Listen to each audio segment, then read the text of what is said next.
It's a scene motorists encounter regularly, waiting at makeshift traffic stops and roadworks.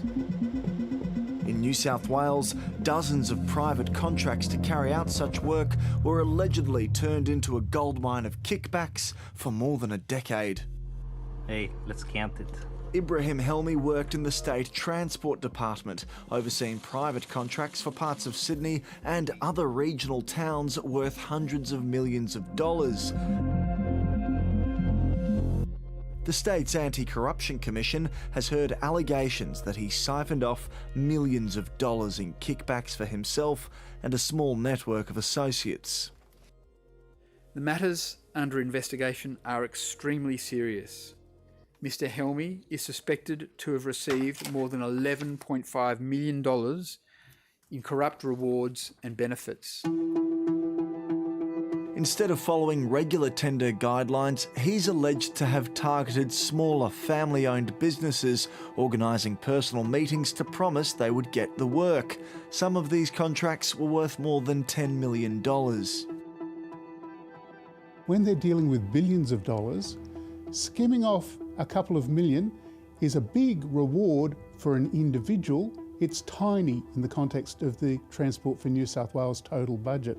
And that's one of the reasons why very big organisations are more prone to this, because there's just so much more money at stake.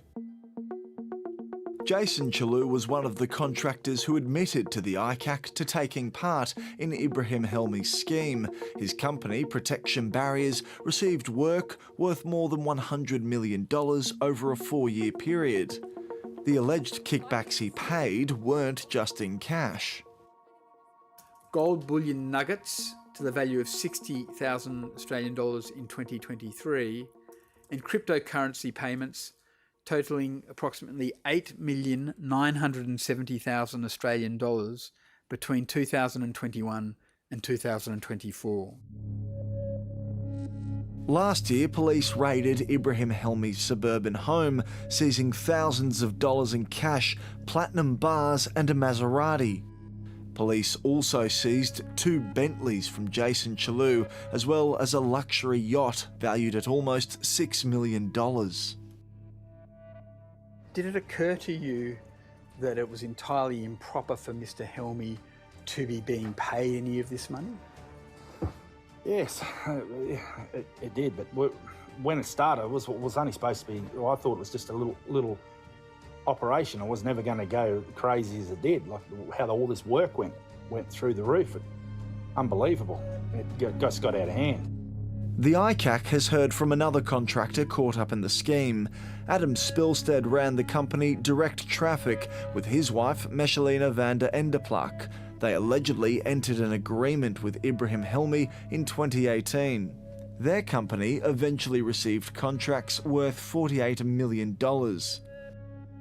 But after 3 years, Ibrahim Helmi allegedly demanded the couple pay an extra $600,000. Ms. van der Enderplak called to voice her concerns.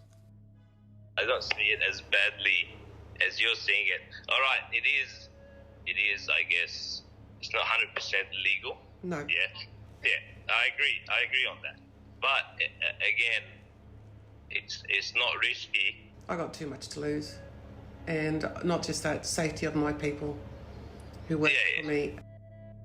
The couple allegedly stopped paying kickbacks for several years, but as their business began struggling, they organised a meeting with Ibrahim Helmi. We had a deal, and then we kept going for years. And then at the end we said we don't want to do it, so that's fine. Like I said, I'm not holding any grudges. Miss van der Enderplak decided she wasn't interested in restarting any kickback arrangement. At an ICAC hearing in July, an emotional Mr. Spilstead testified, "My wife was dead against it and didn't want to give him any money." But Mr. Spilstead went behind her back, organising a secret meeting with Ibrahim Helmi. "I'm disgraced at myself and my actions. I shouldn't have." Mr. Helmi wasn't the only Transport Department employee alleged to have benefited from the kickback scheme. His colleague Peter Lee was part of a small circle of staff allegedly helping him. Are you coming into the office tomorrow? Because I need to give you some paper. It's a special kind. ICAC alleged this text message from colleague Peter Lee was code for a $5,000 payment. Procurement is seen as routine, unsexy, something that can be delegated to lower levels and left alone. Doing that makes it ripe for corruption because it lowers the risk of people who are corrupt being caught. Stephen Bartos researches public integrity and government procurement. He points to 4 separate ICAC investigations into Transport for New South Wales since 2019. Changing cultures is really extraordinarily hard, requires a lot of time and effort. So once it's taken hold, eradicating it then becomes the job of a whole generation of new managers who have to come in and try and eradicate it. This ICAC hearing is yet to hear from the alleged mastermind behind the scheme. Ibrahim Helmi was fired from his job in February.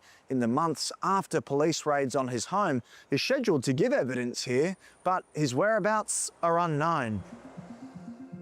ICAC has heard he tried to leave the country in December last year, but was stopped by Border Force officials.